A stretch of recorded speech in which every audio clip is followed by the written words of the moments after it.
Halo semuanya, kalian percaya nggak kalau ada benda mati yang bisa membawa nasib buruk bagi pemiliknya? Bayangin aja, hanya sebuah batu permata, tapi setiap orang yang memilikinya berakhir dengan kisah yang tragis. Kehilangan harta, kehilangan tahta, bahkan kehilangan nyawa. Kisah pertama itu tentang Hope Diamond, permata biru yang indah tapi katanya punya kutukan yang mengerikan. Tapi tunggu dulu, ternyata bukan hanya Hope Diamond yang menyimpan cerita kelam. Ada juga beberapa permata lain, seperti Koh Ainur, Black Orlov, dan juga Delhi Purple Sapphire.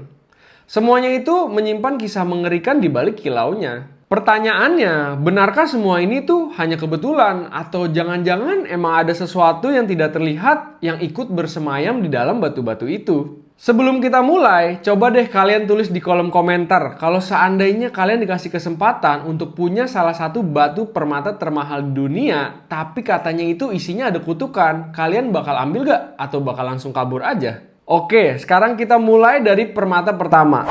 Hope Diamond adalah salah satu permata paling terkenal sekaligus paling ditakuti di dunia. Beratnya itu sekitar 45,52 karat dengan warna biru safir yang dalam dan juga memukau. Tapi jangan salah, di balik keindahannya, batu ini punya sejarah panjang yang penuh tragedi. Awal mulanya, Hope Diamond dipercaya berasal dari India. Pada abad ke-17, seorang pedagang Prancis bernama Jean-Baptiste Tavernier dikabarkan mencuri batu biru besar dari kuil Hindu. Batu itu disebut sebagai mata dewa yang dipasang di patung. Nah, dari sinilah muncul kepercayaan bahwa batu tersebut terkutuk karena dicabut dari tempat sucinya. Setelah dibawa ke Eropa, batu itu kemudian dijual lagi ke Raja Louis ke-14 dari Prancis.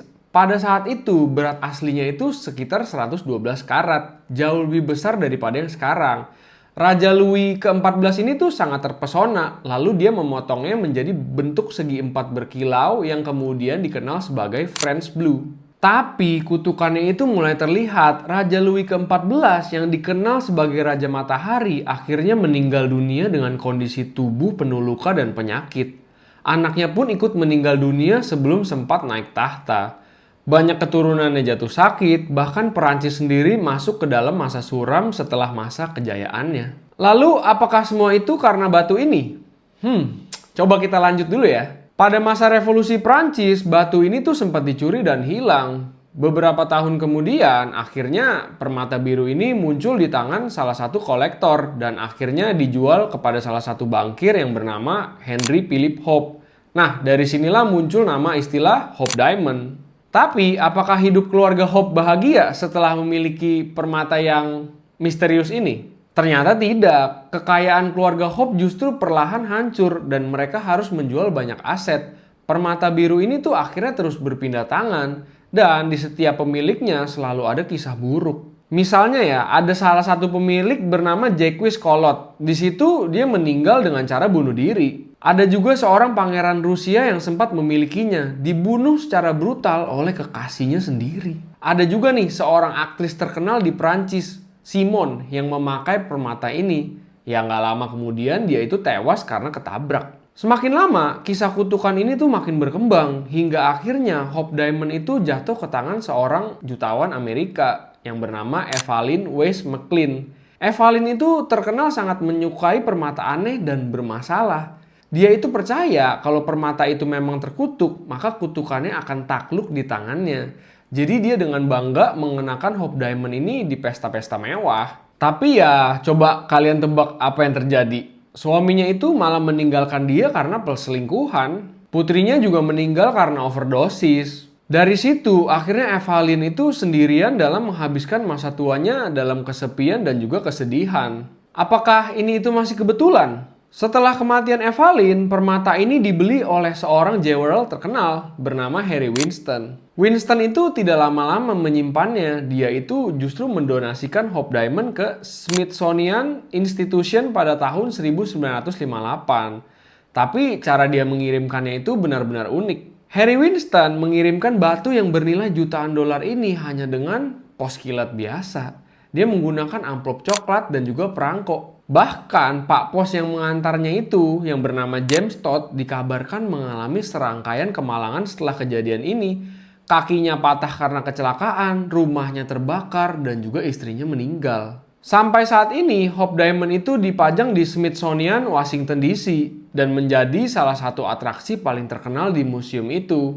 Ribuan orang datang setiap tahunnya hanya untuk melihat batu biru yang cantik sekaligus menyeramkan ini. Pertanyaannya, apakah benar batu ini tuh terkutuk? Atau jangan-jangan semua tragedi yang terjadi ini hanyalah rangkaian kebetulan yang menimpa pemilik permata sebelumnya? Sampai hari ini tidak ada jawaban pasti. Yang jelas legenda Hope Diamond ini masih terus hidup sampai sekarang. Nah, coba kita bandingkan dengan permata lain yang tidak kalah menyeramkan, yaitu Koh Ainur. Kalau Hope Diamond itu dikenal sebagai si biru misterius, maka batu yang satu ini adalah simbol kekuasaan, kolonialisme, dan juga kutukan yang menakutkan. Buat kalian yang belum tahu, Koh Ainur itu artinya gunung cahaya dalam bahasa Persia. Beratnya itu sekitar 105,6 karat setelah dipotong ulang dan kini menjadi salah satu permata mahkota paling berharga di dunia. Tapi di balik kilaunya ada sejarah yang penuh darah, perang, dan juga penderitaan. Koh Ainur ini pertama kali ditemukan di tambang Golconda, India, sekitar abad ke-13. Sejak saat itu, permata ini terus berpindah tangan, tapi biasanya itu melalui perang. Kalian bayangin deh, kalau batu permata lain kan biasanya diwariskan dengan damai. Tapi Koh Ainur ini tuh selalu jadi rebutan dan setiap kali kerajaan baru itu bangkit, batu ini jadi sumber supremasinya. Pada awalnya, batu ini dimiliki oleh dinasti Kakatiya, sempat direbut oleh Sultan Delhi, jatuh ke tangan penguasa Persia, hingga akhirnya ke Afghanistan. Dan setiap kali berpindah tangan, selalu ada cerita kekerasan di belakangnya. Yang menarik adalah, legenda mengatakan kalau Koh Ainur ini membawa keberuntungan besar bagi kerajaan, tapi hanya kalau dipakai oleh wanita. Kalau dimiliki pria, maka pria itu akan mengalami penderitaan bahkan bisa kehilangan nyawa. Sejarah itu membuktikan kalau legenda ini tuh sering terjadi. Hampir semua raja yang pernah memakai Koh Ainur akhirnya jatuh dengan cara yang tragis. Contohnya, Kaisar Mughal Shah Jahan yang membangun Taj Mahal memiliki Koh Ainur. Lalu, apa yang terjadi padanya? Ia akhirnya digulingkan oleh anaknya sendiri dan menghabiskan masa tuanya di dalam penjara. Kemudian ada Nadir Shah dari Persia yang merebut Koh Ainur dari India. Ia itu dikenal sebagai penguasa yang brutal, tapi pada akhirnya ia dibunuh secara kejam oleh tentaranya sendiri. Begitu pula dengan penguasa Sikh, Maharaja Ranjit Singh yang terakhir kali memiliki Koh Ainur di India. Setelah kematiannya, kerajaan Singh itu runtuh dan Inggris mengambil alih permata ini. Nah, ini nih bagian yang paling kontroversial. Ketika Inggris menguasai India, mereka itu memaksa keluarga kerajaan Sikh untuk menyerahkan Koh Ainur sebagai bagian dari perjanjian Lahore pada tahun 1849. Dengan kata lain, batu itu ya sebenarnya dirampas. Dari India, Koh Ainur ini dibawa ke Inggris, dipotong ulang agar lebih berkilau dan akhirnya dijadikan bagian dari mahkota kerajaan Inggris. Tapi di sini itu ada hal yang menarik. Kerajaan Inggris sepertinya sangat percaya dengan kutukan Koh Ainur ini. Karena itu, Koh Ainur ini hanya dipakai oleh ratu dan bukan raja. Dan ya bener aja, sejak berada di tangan Ratu Victoria dan ratu-ratu berikutnya, batu ini tuh tidak pernah menimbulkan tragedi sebesar yang dialami para raja sebelumnya. Tapi di sisi lain, India, Pakistan, bahkan Afghanistan hingga hari ini tuh masih menuntut agar Koh Ainur itu dikembalikan. Mereka semua itu merasa kalau batu ini tuh adalah warisan budaya yang dicuri oleh Inggris. Jadi bisa dibilang kutukan Koh Ainur ini bukan hanya soal kemalangan pribadi, tapi juga konflik geopolitik yang belum selesai sampai sekarang. Banyak peneliti yang berpendapat bahwa cerita kutukan Koh Ainur itu tuh hanya narasi yang dibesar-besarkan untuk mencari sensasi. Tapi ya coba kita lihat lagi ya. Semua pria yang pernah memilikinya mengalami kejatuhan yang tragis.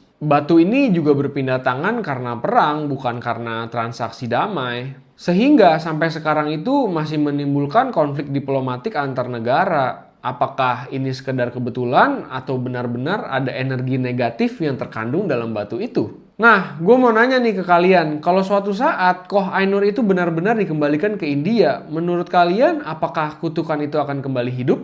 Coba tulis jawaban kalian di kolom komentar ya. Jadi, kalau Hope Diamond adalah simbol tragedi personal dan Koh Ainur adalah simbol kutukan politik dan kolonialisme, ada permata lain nih yang kisahnya itu nggak kalah menyeramkan. Bahkan ada yang disebut sebagai batu bunuh diri karena siapapun yang memilikinya tidak akan bisa hidup lama. Nama batu itu adalah Black Orlov atau yang sering disebut sebagai batu Brahma hitam. Apakah kalian udah siap? Yuk kita masuk ke cerita berikutnya.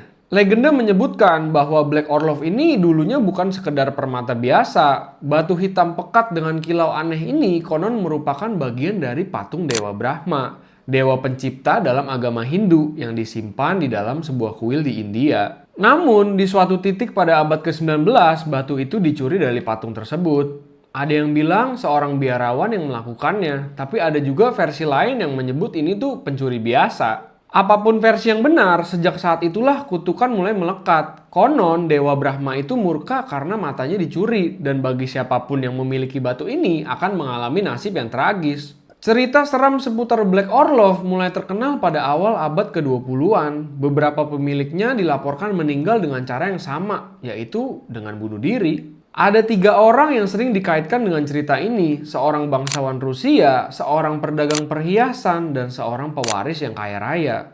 Ketiganya, menurut cerita ini, semuanya melompat dari gedung tinggi di kota besar seperti New York. Apakah ini kebetulan atau benar-benar kutukan? Nah, di sini gue mau ngajak kalian buat mikir sebentar.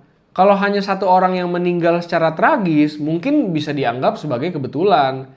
Tapi kalau sampai 3 orang pemilik batu ini mengalami nasib yang sama, apakah itu sekedar takdir atau jangan-jangan ada energi gelap yang bekerja di belakangnya? Setelah kisah-kisah tragis itu, Black Orlov sempat menghilang dari radar publik hingga akhirnya muncul kembali di Amerika di tangan seorang pedagang perhiasan. Untuk menghentikan kutukan, batu itu dipotong ulang menjadi permata seberat 67,5 karat. Proses pemotongan ini dilakukan dengan keyakinan bahwa energi negatif itu bisa dilepaskan atau setidaknya dilemahkan. Hasil akhirnya adalah sebuah kalung mewah dihiasi 108 berlian kecil di sekeliling Black Orlov.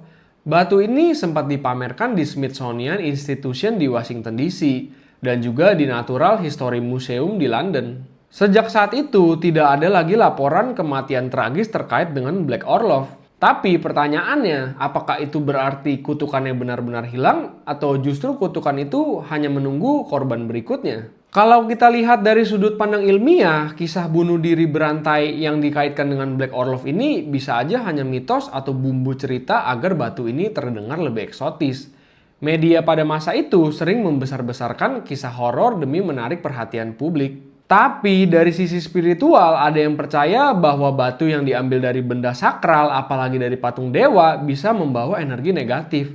Dalam kepercayaan tertentu, benda itu sudah menjadi rumah bagi energi spiritual. Jadi saat diambil paksa, energi itu bisa aja berubah menjadi amarah. Bahkan ada teori yang mengatakan bahwa warna hitam pada Black Orlov ini membuat batu ini seperti penyerap energi. Jadi kalau pemiliknya itu sedang rapuh atau sedang depresi, batu ini justru memperkuat emosi gelap tersebut. Sampai akhirnya mendorong mereka itu ke arah yang fatal. Coba sekarang gue lempar pertanyaan ke kalian. Kalau kalian diberi kesempatan untuk memiliki Black Orlov dengan segala kemewahan dan keindahannya, apakah kalian berani menyimpannya? Atau lebih baik menolak karena takut terjerat kutukan ini? Tapi ternyata Black Orlov ini juga banyak menyimpan fakta unik loh. Walaupun disebut sebagai berlian hitam, jika dilihat menggunakan mikroskop, Black Orlov ini sebenarnya memiliki kilauan abu-abu metalik. Jadi seperti batu yang menyembunyikan rahasia gelap. Batu ini juga pernah dilelang dengan harga jutaan dolar, tapi banyak kolektor kaya yang enggan untuk membelinya. Alasannya bukan soal harga, melainkan ketakutan terhadap kutukannya. Ada juga spiritualis yang percaya bahwa Black Orlov ini berfungsi sebagai batu pelindung dari energi jahat. Ya sebenarnya lucu juga ya, batu yang dituduh membawa kematian tapi juga dianggap sebagai pelindung. Black Orlov adalah contoh bagaimana sebuah batu itu bisa berubah dari sekedar permata menjadi legenda yang menakutkan. Asal-usulnya yang terkait dengan kuil suci, tragedi para pemiliknya, hingga usaha untuk memotong batu tersebut agar bisa melawan kutukannya, semuanya itu membuat Black Orlov bukan menjadi sekedar perhiasan mewah biasa, melainkan memiliki cerita misteri yang abadi di dalamnya. Nah, jadi menurut kalian apakah Black Orlov ini benar-benar terkutuk? Atau kisah-kisah ini hanyalah mitos yang diperbesar? Gue serahin jawabannya ke kalian. Coba tulis pendapat kalian di kolom komentar ya, karena gue penasaran sih, kalian itu lebih percaya ke logika atau pada kutukan seperti ini? Setelah kisah mengerikan Black Orlov, kita itu masih punya satu lagi batu misterius. Batu ini sering disebut sebagai sapir terkutuk. Tapi kisahnya itu lebih unik, jadi namanya itu adalah Delhi Purple Sapphire. Kalian penasaran? Yuk kita lanjut. Kalau sebelumnya kita itu udah membahas batu-batu yang penuh kemewahan, berlian biru, berlian hitam, kali ini tuh ceritanya agak berbeda. Kenapa? Karena Delhi Purple Sapphire ini sebenarnya bukan sapir sama sekali. Yup, kalian itu nggak salah dengar, batu yang selama ini dikenal sebagai sapir terkutuk, ternyata setelah diperiksa para ahli hanyalah ametis besar yang berwarna ungu. Jadi gimana ceritanya? Ametis bisa sampai dianggap batu permata berharga sekaligus membawa kutukan. Cerita ini tuh bermula di India. Pada masa kolonial Inggris di abad ke-19, Delhi Purple Sapphire ini diduga berasal dari sebuah kuil suci dewa Hindu. Pada tahun 1857 terjadi pemberontakan Sepoy, sebuah perlawanan besar rakyat India terhadap penjajah Inggris. Nah, di tengah kekacauan itu, seorang tentara Inggris bernama Kolonel W. Ferris membawa pulang batu ungu ini ke London. Konon, katanya batu ini tuh diambil langsung dari kuil yang dijarah. Dan ya, seperti pola yang sudah sering kita lihat, benda sakral yang diambil paksa dari tempat ibadah biasanya itu berujung pada kutukan. Setelah membawa pulang batu ini, Kolonel Ferris dan keluarganya mulai mengalami serangkaian kemalangan, usahanya yang gagal, kesehatan memburuk, dan juga hidup mereka itu terasa penuh dengan kesialan. Setelah Ferris meninggal, batu itu diwariskan kepada anaknya, dan ya coba tebak, ya bener aja, nasib buruk itu seolah masih menempel. Anak dari Kolonel Ferris itu kehilangan banyak uang, keluarganya terpecah, dan hidupnya juga jauh dari kata bahagia. Seolah-olah seperti batu ini tuh membawa aura kehancuran bagi siapapun yang menyimpannya. Singkat cerita, batu itu akhirnya sampai ke tangan seorang ilmuwan Inggris bernama Edward Heron Allen pada awal abad ke-20-an.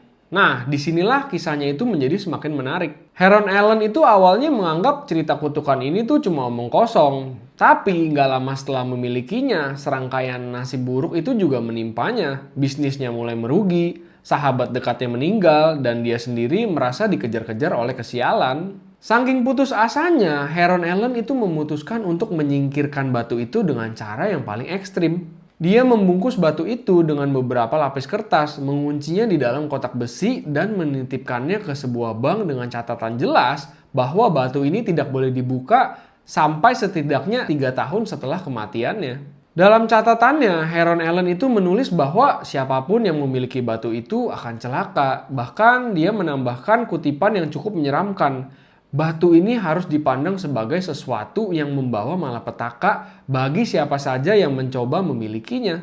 Oke, mari kita lihat dari sisi ilmiah. Delhi Purple Sapphire ini bukanlah sapir langka bernilai jutaan dolar, melainkan hanya ametis atau batu kuarsa berwarna ungu yang cukup umum. Jadi secara logika tidak ada alasan ilmiah kenapa batu ini bisa membawa nasib buruk. Tapi justru disitulah letak misterinya. Kenapa ametis ini sampai dikelilingi kisah kutukan? Jawabannya mungkin ada di sejarah kolonial. Batu ini berasal dari kuil di India, diambil pada saat masa penjajahan, lalu dibawa ke Inggris. Bisa saja kesialan yang menimpa pemiliknya hanyalah konsekuensi sosial, politik, atau bahkan karma dari tindakan penjarahan. Namun bagi banyak orang kutukan ini tuh dianggap nyata dan hingga hari ini cerita itu masih membuat bulu kuduk berdiri. Setelah kematian Heron Allen, batu ini akhirnya disumbangkan ke Natural History Museum di London.